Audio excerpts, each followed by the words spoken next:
So, ano daw tong store of value? So, yung store of value is, yun yung mga bagay, asset o pera o currency na hindi nawawala yung purchasing power or hindi nagde-depreciate. Kaya pala itong examples ng store of value is yung mga antique, yung mga collectibles, gemstones, di ba?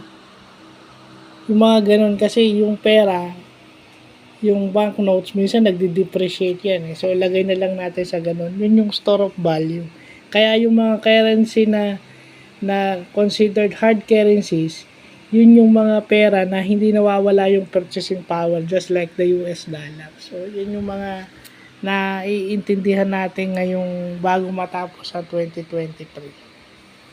So, hindi ko alam yan, hindi ata na-discuss sa amin yan, pero as extending what I've learned in the SPAC graduate school, yung MBA or MBM, so yun, inaano natin yun, ni-extend natin para walang kasi right na ano tayo diyan, responsibility natin malaman yan, knowing I had a diploma regarding those things, so dapat ini-extend natin yan. At saka responsibilidad din natin hindi maging anga-anga sa paligid natin. So, yun lang pa.